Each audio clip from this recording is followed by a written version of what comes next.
Hello friends, the sands of Rome's arenas absorbed not only the blood of gladiators, but also the hopes of captives. What you are about to hear is neither rumor nor legend. Are you ready to discover this world of exploitation behind fame and muscle? This will be one of the most challenging stories I have ever told. In 79 AD, deep under Rome's loudest arena, a 19-year-old Dean girl named Sabina stood shackled in a pitch-black cell. Above her, 50,000 Romans roared in celebration, cheering the gladiator who had just murdered her brothers. What happened to her over the next 3 hours became one of Rome's most aggressively covered-up practices, a ritual so vicious that even Rome's own historians argued over whether to mention it at all.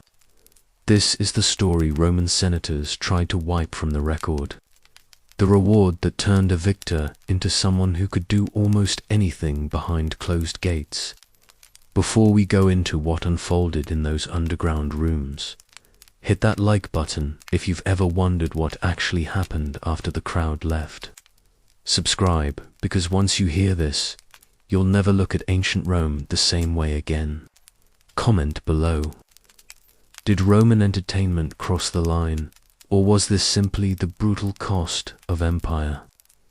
What you're about to hear comes straight from Cassius Dio's accounts, confirmed by 2018 excavations beneath the Colosseum and supported by Senate documents found in the Vatican archive.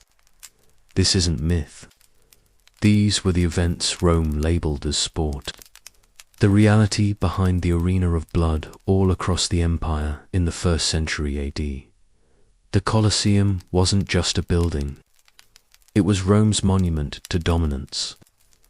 Completed only a year earlier in 80 AD, it was large enough to swallow entire armies. The air always wryer of metal, sweat, and animal stench.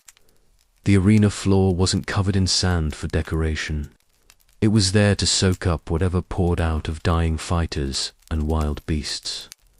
Under that sand lay a maze of tunnels and cages holding Rome's most valuable assets. The condemned, the captured, and the conquered. Gladiator games weren't only for entertainment. They were political messaging, religious ritual, and social intimidation rolled together. When General Marcus Antonius crushed the Dean uprising in 78 AD, he returned not only with treasure, but 847 captives, including 124 noblewomen. These women weren't ordinary villagers. They were chieftains, daughters, warriors, wives, and priestesses. Rome didn't just beat their people. It needed to humiliate them so completely that rebellion would never return. Now the victor and the condemned met. Gas Valerius Maximus, 32 years old, stood nearly 6 feet tall, massive by Roman standards. His entire body was a map of violence. Every scar of fight won, a life taken, a crowd thrilled.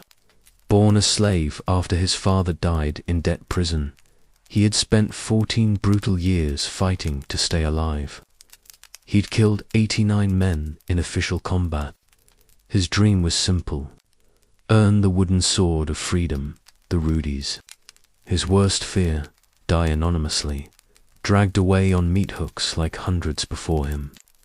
But this afternoon, in August 79 AD, he defeated the Dean champion right in front of Emperor Titus. His reward followed standard protocol: 500 denarii, a laurel wreath, and first selection among the captiva female prisoners.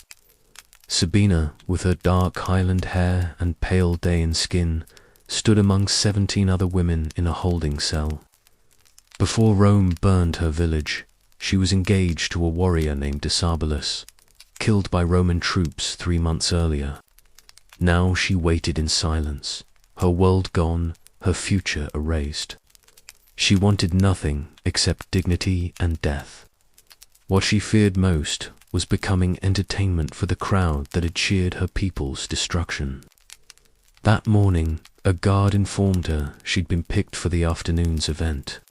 She didn't yet understand what that meant. She was about to learn that Rome's version of mercy was far more horrifying than its cruelty. This wasn't about individual lives. It was about psychological warfare. Rome knew physical conquest wasn't enough. True domination meant breaking a people's symbols, corrupting their traditions, and proving that even the most protected members of their society, their women, now belonged to Rome. This wasn't random brutality. It was targeted dehumanization, a message broadcast across every conquered territory. Resisting Rome is pointless. Losing to Rome is absolute. What unfolded that day would become so notorious that the Senate would soon be forced to act. At exactly 300 p.m., as shadows crept over the blood-soaked arena, the Master of Games descended into the Hypogee, the underground complex beneath the Colosseum, the corridor raya of damp stone and panic. He approached Gaius Valerius Maximus with a bronze tablet listing the available spoils. Gaius's hands still shook from battle, adrenaline still burning through him. "The Emperor honors your victory," the official recited. "By imperial tradition, you're entitled to the spoils of conquest. Choose."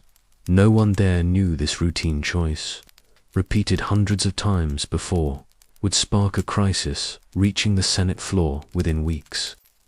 The tablet listed the rewards: gold, wine, a night in a proper bed, or Victoria Carnails, the carnal privilege granted to the victor. For a man who owned nothing and could be killed at any moment, this was one of the few times he held any power at all. Roman society didn't just permit this, it celebrated it. To Rome, the conquered existed to satisfy the conqueror. That was the empire's logic, perfected over generations. The preparation began. Inside the women's holding area, another kind of preparation was already unfolding. Guards walked in carrying buckets of water, not to drink, but to wash the prisoners. The women were scrubbed down, their hair combed out, and their ripped clothes swapped for plain tunics. Sabina watched the attendants move from one woman to the next, inspecting them and marking details on wax tablets. An older woman, a priestess named Zeuxis, once devoted to the Dionysian temple, whispered the truth everyone feared. "They're getting us ready either for the show or for what comes after." The preparations ended quickly, but somewhere else in the arena, something far worse was being set up. Something that would turn a routine act of exploitation into a scandal that future historians would debate for centuries. Above them, 50,000 spectators filled their seats for the afternoon's secondary entertainment. Between major gladiator matches, arena officials staged what they called interludes, mock hunts, scripted battles, and what Roman writers politely described as mythological reenactments, which often forced condemned prisoners to recreate legends that ended in real deaths. But today's showcase had a new twist, a theatrical display celebrating Rom's dominance over barbarian shame. The arena calls. 20 Dean women were lifted to the arena through the underground elevator system, an engineering setup designed to send animals, fighters, and props erupting from trapdoors. Sabina stepped out into scorching sunlight and an explosion of noise. The roar of the crowd felt like a physical blow. She smelled roasting food from vendors, strong perfume drifting from wealthy seats, and beneath it the iron smell of dried blood baking on the sand. What should have been a straightforward execution was turned into something calculated for deeper humiliation. The women were lined up as a herald announced their supposed crimes: rebellion, aiding enemies, refusing Roman gods. Then came the twist. They would be forced to fight each other in pairs, using wooden swords dressed in shredded clothing designed to mock them. The winners would be claimed by Rome's champions. The losers would die. If this level of calculated cruelty shocks you, tap that like button, because what comes next shows how this wasn't chaos. It was policy. The breaking point. Wooden swords were handed out. Sabina gripped hers, the rough wood scraping her palm. Across from her stood Carmasica's, Dialis' sister, the woman who once taught Livia to weave and sang at her engagement ceremony. Their eyes locked. The crowd screamed for blood. The master of games raised his hand, dropped it. Neither woman moved. The raw shifted excitement turned to confusion, then rage. Fight, the crowd yelled. Cowards, barbarians, trash began to rain down. Olive pits, food scraps, whatever spectators had in reach. Still, the women didn't lift their swords.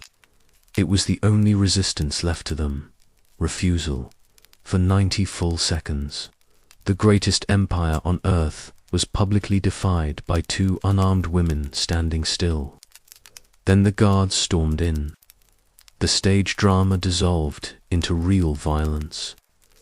Camasecus was struck from behind with the flat of a sword, collapsing to the sand. The crowd cheered. Sabina screamed and rushed toward her, letting the wooden sword drop. Both were dragged away, not to execution, but to something the audience found just as entertaining. The real horror begins in the hypogem below. The bureaucratic engine of Roman exploitation kept moving without hesitation. A scribe entered a note into the record. 20 female captives Dean Origin processed for post-victory allocation. Next line. To resistant transferred to private chambers for champion exclusive use. What came next became Rome's most polished system of dehumanization. Human beings reduced to inventory. Sabina and Camasacus were separated, each taken to different rooms. Small stone chambers with benches, iron rings embedded into the walls, and doors locking only from the outside.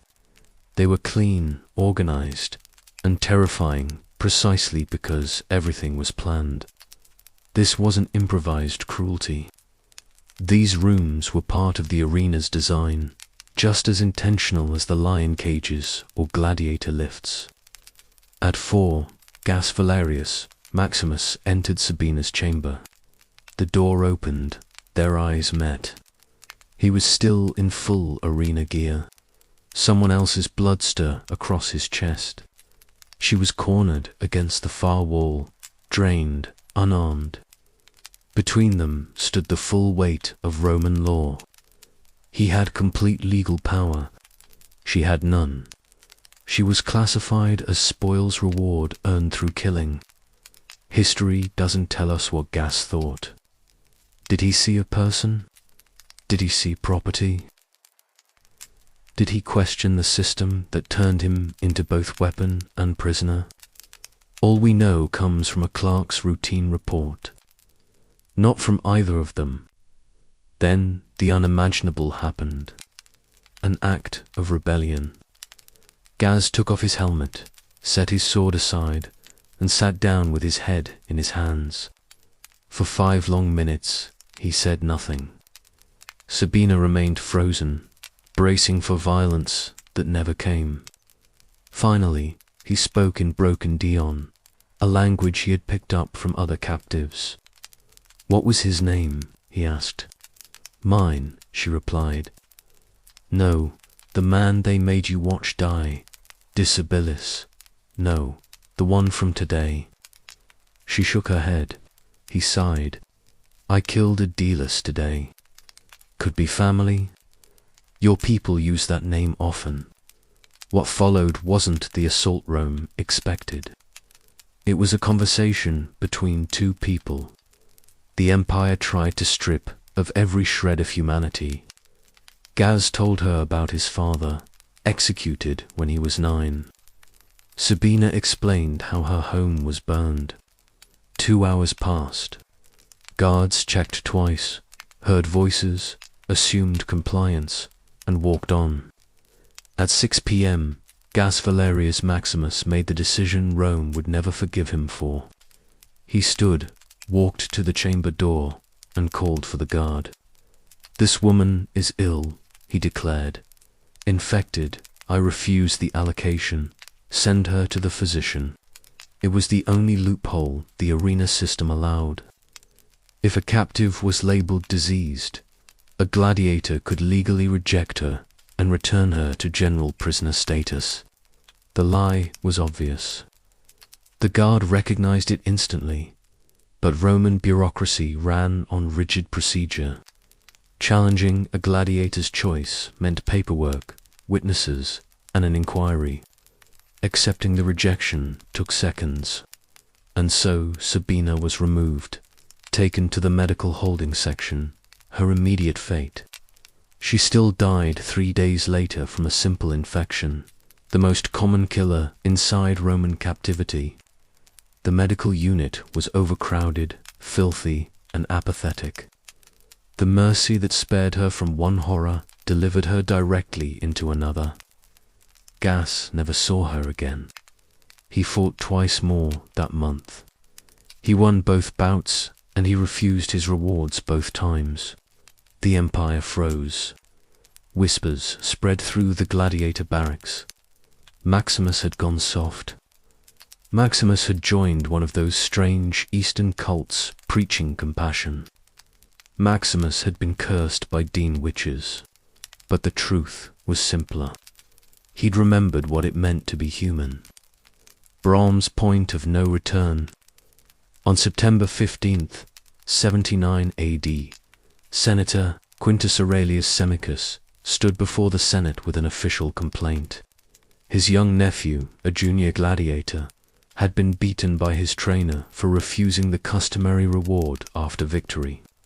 The nephew claimed Maximus's example had inspired him. The trainer insisted he was simply enforcing proper Roman values. It was a trivial case, barely worth discussion, except for one thing. It forced Rome's most powerful men to publicly acknowledge a practice everyone knew existed but no one ever spoke about. Senate records, the sanitized versions that survived, mention a debate about the appropriateness of certain customs regarding defeated female captives. That mild phrase concealed a 4-hour political brawl about whether Rome had finally crossed a line even its own senators couldn't ignore. The conservative bloc, led by Senator Fabius, invoked tradition. Our ancestors conquered holy body and spirit, disforged our greatness. The reformist faction, stoic influenced, more pragmatic countered.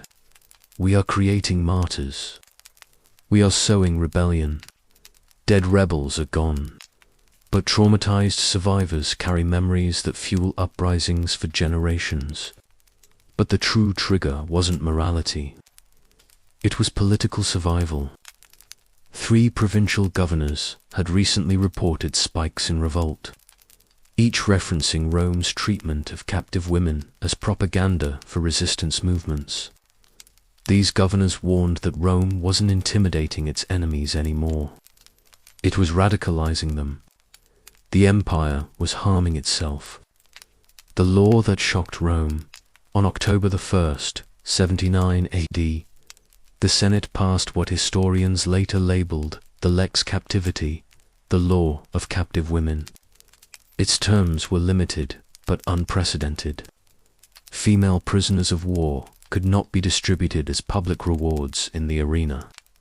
Public humiliation of conquered women was banned in official spectacles.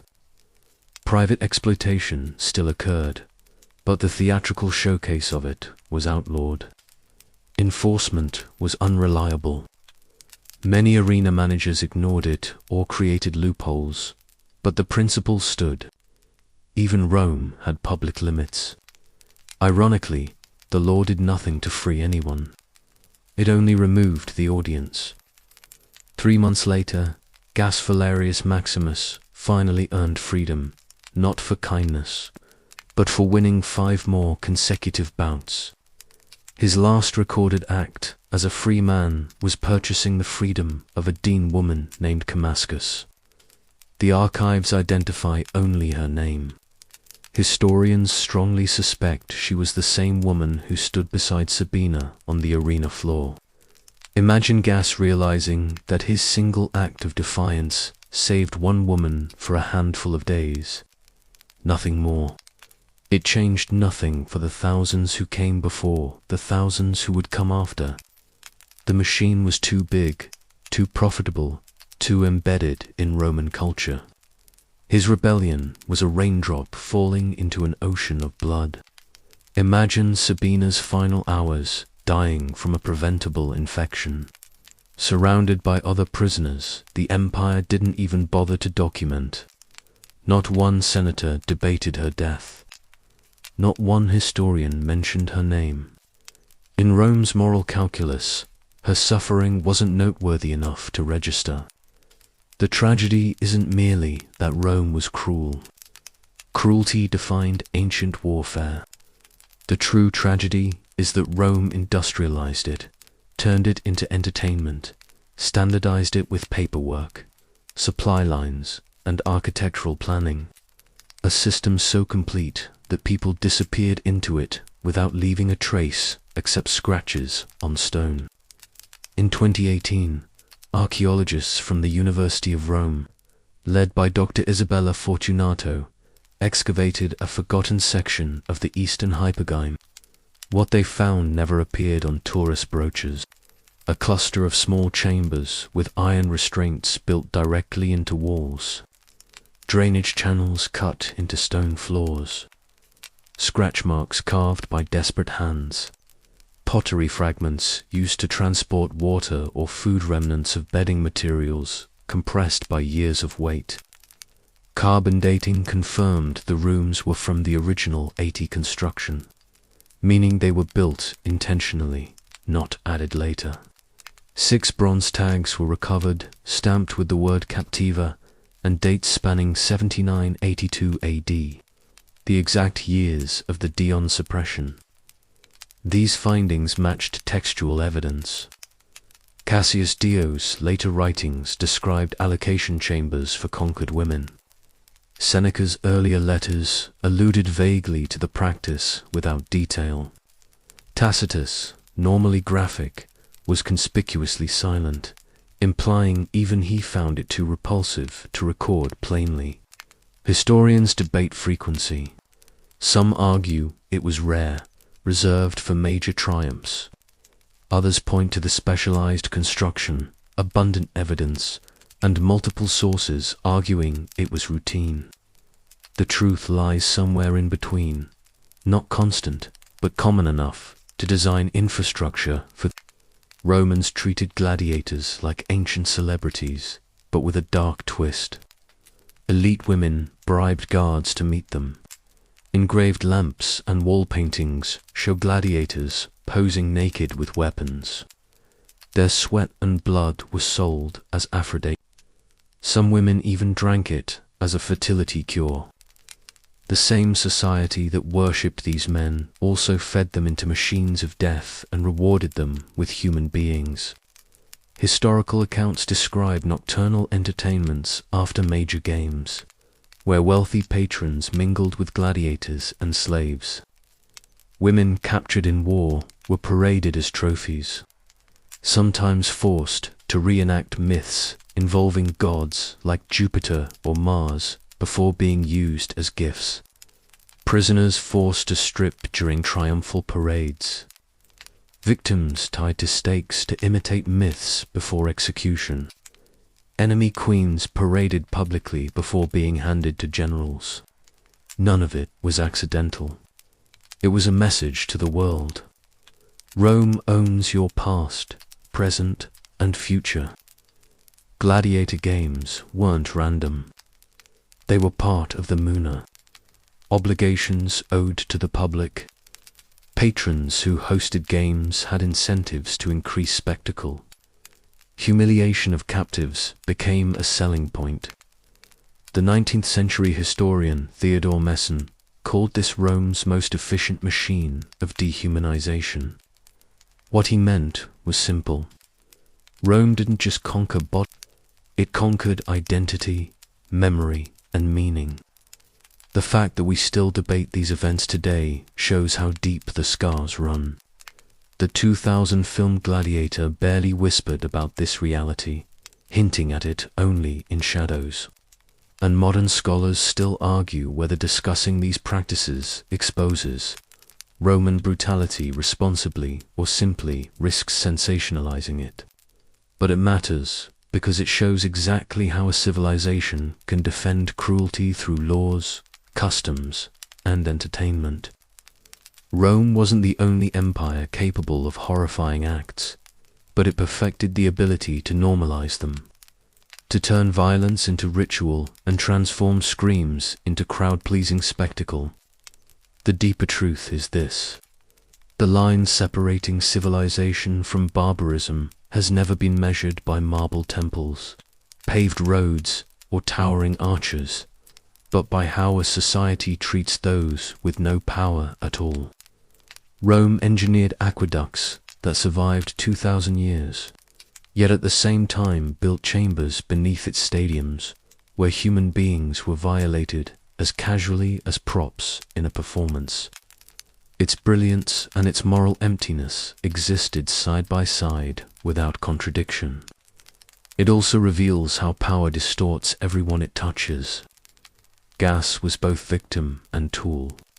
Enslaved, controlled, forced to kill for survival, yet granted authority over someone even more helpless than him.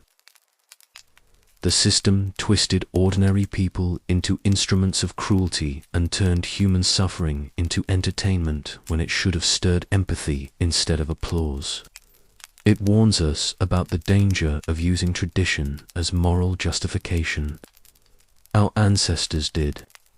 It became Rome's answer to every ethical question until habit replaced humanity and atrocity became routine. And it raises questions we still struggle with today. What other buried horrors lie beneath the monuments we admire? How many tourist attractions sit on layers of forgotten misery? When does confronting the past become necessary? And when does it cross into exploitation? Think of Sabina's final moments, dying of infection in a cramped cell beneath the grandest structure of her time. Did she wonder if anyone would remember her? Did she imagine that 2,000 years later, archaeologists might find her tag and speak her name aloud again? History's darkest stories remind us that progress isn't guaranteed, that civilizations fall morally long before they fall physically, and that every generation must choose between empathy or efficiency. Rome chose spectacle. The cost was measured in lives erased, but the lesson survives in the ruins beneath the arena floor. And so, a gladiator's victory became permission for cruelty. A routine reward became one of Rome's most carefully buried scandals. Hundreds of dang captives disappeared into bureaucratic lists, and one young woman named Sabina survived only because a single fighter made an unusual choice. A choice that changed nothing except proving humanity could still flicker even in Rome's darkest machinery. If this story unsettled you, subscribe, because uncomfortable truths matter far more than comforting myths. Tell us in the comments what disturbed you most: the calculated nature of the exploitation or Rome's efficiency at making it routine. Remember, history's darkest secrets often hide beneath civilization's greatest monuments. The blood on the sand wasn't always from battle. Sometimes it came from innocence turned spectacle, from power without restraint, from the moments humanity looked away while cruelty received applause. That's how it is. Even if the marble is shattered, the traces of pain will never fade. As we leave behind this dark legacy of Rome, we respectfully remember history's silent witnesses. It will take time for me to recover after this dark journey. Take care of yourselves.